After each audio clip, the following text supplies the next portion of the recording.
Assalamualaikum, kembali lagi sama aku Nazia Hir di YouTube channel aku Nasher. Banyak udah yang membahas mengenai Pinkan dan Michelle, anak dari Pinkan Mambo ya, mengenai berita-berita yang udah kita tahu belakangan ini, pelecehan yang dialami oleh Michelle ya, dan bagaimana tanggapan seorang Pinkan Mambo juga kita udah dengar, kita udah nonton di berbagai macam tayangan YouTube channel ya. Nah, kali ini yang aku mau bahas adalah karakter dari si Steve Wantania, yaitu kalau di Kakak kata Pinkan masih menjadi suaminya Pinkan. Nah, tapi kalau berdasarkan apa yang anaknya katakan, bahwasanya mereka masih ada chat-chat, masih ada kata-kata sebagai suami dan istri juga, gitu kan. Nah, di sini aku mau lebih fokus pada karakter dari seorang Steve ini ya, suami Pinkan Mambo dan juga ya sambung dari Michelle ini ya. Karena kenapa sih, apa yang bikin ini semua terjadi, dan kenapa Pinkan Mambo itu seolah membela seorang Steve ini ya, suami Pinkan Mambo ini gitu, apa yang menjadi dasar itu semua. Nah, di sini aku mau baca karakter dari Steve-nya ya, Steve-nya dulu yang aku mau baca. Nah, Steve ini ya, suami Pinkan Mambo ini aku sambil lihat sini, artinya aku sambil melihat foto dari Steve ini ya, karena aku membaca karakter, membaca aura, tabiat, dan juga suara hatinya itu dari foto ya, gitu. Jadi sekalipun nama salah, tapi yang penting fotonya, karena aku membaca itu dari foto. Nah,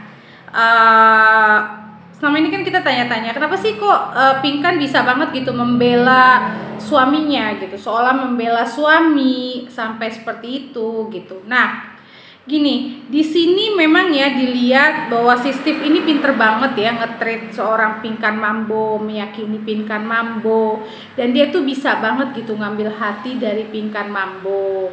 Sehingga Pinkan ini lebih percaya ke Steve gitu. Jadi kenapa Pinkan kayak lebih percaya ke Steve, karena Steve ini bisa banget bicaranya ke Pinkan Mambo, sehingga Pinkan ini jadi lebih percaya ke Steve, dan dia tuh bisa gitu ketika Pinkan Mambo ini marah atau yang lainnya, Steve ini bisa banget gitu untuk ngebaikin si Pinkannya gitu. Nah, kalau dilihat memang dari matanya ya memang ya laki-laki ini punya kelainan orientasi seks gitu. Dalam arti ya kayak suka sama anak kecil, tapi ini dia nggak hanya suka sama anak kecil aja kok gitu. Mungkin ada juga kali kasus-kasus yang lainnya, cuma nggak di blow up aja gitu. Nah, jadi memang dia bisa banget gitu untuk membaca, untuk nge-treat seorang Pinkan Mambo, untuk ambil hatinya Pinkan Mambo gitu, untuk dipercaya agar Pinkan Mambo ini suka gitu. Bahkan ya bisa jadi juga, tapi kalau aku lihat sih kayaknya si Steve ini juga ngomong gitu ke Pinkan, anak kamu kok yang mancing-mancing sampai itu terjadi gitu. Makanya si Pinkannya jadi kayak antara percaya dan enggak, dan dibalik itu semua Pinkan juga masih cinta, masih bucin, dan juga merasa masih butuh.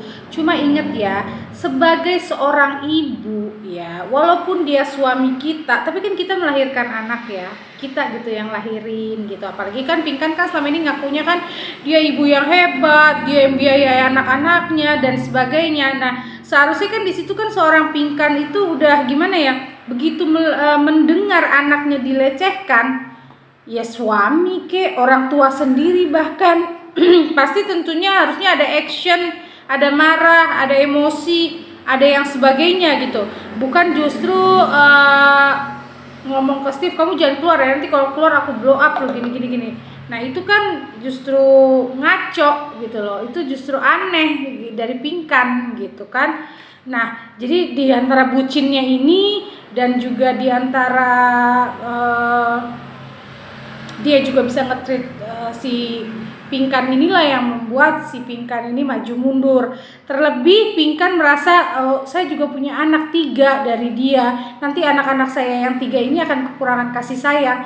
Nah itu salah banget ya, kalau dia merasa kurang kasih sayang itu salah banget.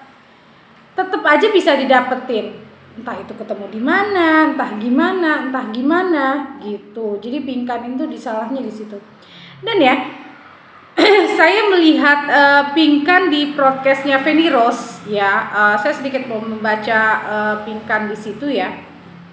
Baru kali ini sih memang saya lihat podcast seorang Pinkan Mambo yang agak lebih jujur, lebih ada poin-poin jujurnya di podcast itu.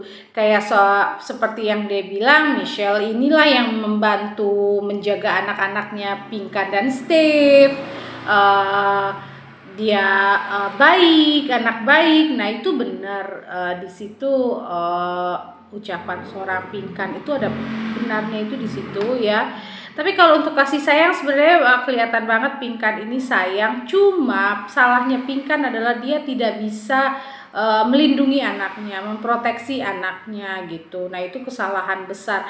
Dan kalau pada nanya kan, Bun ini sebenarnya gangguan mental kah atau apakah yang membuat seorang Pinkan akhirnya jadi kalau ngomong agak ngaco, ngawur, ngelantur gitu. Memang kita tidak bisa pungkiri ya, setiap manusia, bukan hanya Pinkan Mambo, setiap manusia memiliki traumanya masing-masing, punya proses hidupnya masing-masing. Ada yang keras, ada yang biasa-biasa saja. Memang proses hidup Pinkan ini memang keras, memang proses yang luar biasa, tapi kan disebabkan oleh diri dia sendiri gitu. Dan memang mungkin ada trauma-trauma karena dari proses kehidupan ini yang membuat seorang Pinkan ini akhirnya merasa hidup penuh tekanan dan sebagainya gitu. Itu ada ya di dalam diri Pinkan, memang banyak tekanan juga gitu. Masalah-masalah yang dia hadapi juga bukan masalah yang gampang. Menjadi seorang Pinkan dengan pola pikir, dengan dia itu mengambil keputusan yang seperti dia mau ya, kasarnya Pinkan ini egois gitu. Nah akhirnya itulah yang membuat hidup dia juga jadi lebih lebih sulit gitu. Itulah yang membuat proses hidup dia itu jadi berat gitu, karena keputusan dia sendiri juga gitu, karena dia kurang mendengarkan nasihat orang lain. Kalau dibilang dia punya gangguan mental, kalau saya lihat sih enggak ya. Cuma memang sifat egoisnya seorang Pinkan inilah yang begitu. Dan ya kembali lagi, dari ini semua pasti ada yang diuntungkan juga gitu kan, ada untungnya juga gitu. Makanya juga seorang Pinkan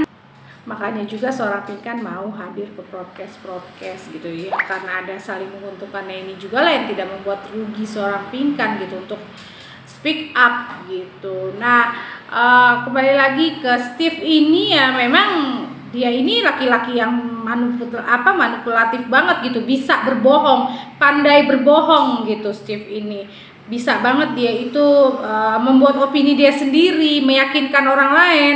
Nah ini dia Steve Wantania ini ya, bisa banget itu, pinter dia bermain karakter dan meyakinkan Pinkan Mambo maupun orang lain gitu. Pandai sekali ya. Kita nggak bisa menyalahkan Michelle ya, karena kan di usia 12 tahun siapa sih yang berani sama cowok yang gede gitu. Nah tapi kembali lagi, semoga ini ada pelajaran ya, khususnya buat diri kita juga, bahwasanya harus berhati-hati gitu. Kadang ayah kandung aja bisa melakukan kesalahan besar terhadap anaknya. Nah sebenarnya yang Michelle mau ini, selain ini juga menguntungkan untuk Michelle, untuk karirnya Michelle, dan ada juga tujuannya di situ. Kita nggak bisa bilang tidak ya. Michelle juga pintar, karena dia tahu dengan dia speak up begini juga, ini juga menguntungkan dia terutama di karirnya gitu. Tapi terlepas dari itu, seorang Michelle ini sebenarnya menginginkan bahwasanya ibunya ini menjadi pelindungnya, menjadi tempatnya, tapi dia nggak dapat itu semua. Dan dia juga takut lah si ayah tiri ini nanti kembali lagi, ada kurang tahanannya kah atau apakah. Nah mungkin dia takut di situ, makanya juga dia speak up gitu. Tapi apa yang diucapkan Michelle itu sebenarnya benar. Dia anak yang nggak bohong kok untuk bicara tentang kasusnya ini. Nah Kira-kira itu dia ya. Jadi dari sini kita bisa lihat ya, sebenarnya Pinkan itu seperti apa. Karena bucinnya Pinkan jadi seperti ini, dan juga si Steve-nya ini juga pinter banget nge-treat seorang Pinkan gitu. Tapi apapun yang terjadi ya, kalau itu terjadi ke anak kita, mau bucin kek, mau dia udah istilah kasarnya tuh dia tuh udah yang berjasa mati dalam hidup kita kek, dia nge-treat kita apa kek, ya nggak bisa dong langsung bawa ke kantor polisi. Harusnya ya, itu yang harusnya dilakukan oleh seorang ibu. Jadi bukan lagi melihat oh karena kan dia begini-gini. Coba logikanya di mana sih gitu loh. Anak udah diperlakukan gitu, ya udah kamu kunci aja di kamar. Terus kalau itu pintu didobrak gimana? Kalau terjadinya lebih parah lagi bagaimana? Untung si Michelle ini masih loh, dia itu punya pikiran untuk kabur, untuk telepon ayahnya. Coba kalau enggak, gila sih seorang ibu kandung. Walaupun ya apapun yang dikatakan orang atau apa, kan dia bebannya banyak, apapun itu ya, plus N negatifnya itu pasti ada. Cuma gimana sih seorang ibu gitu bisa sampai kayak begitu gitu, itu di mana nalarnya gitu kan. Oke, untuk semuanya terima kasih udah nonton YouTube channel aku, semoga mendapatkan hikmahnya bahwasanya kita harus lebih dekat ke anak, merangkul, mendengar dan memahami anak ya, dan tetap anak itu adalah segalanya gitu. Nah, untuk semuanya jangan lupa dukung YouTube channel aku dan juga like and subscribe YouTube channel aku. Terima kasih. Assalamualaikum.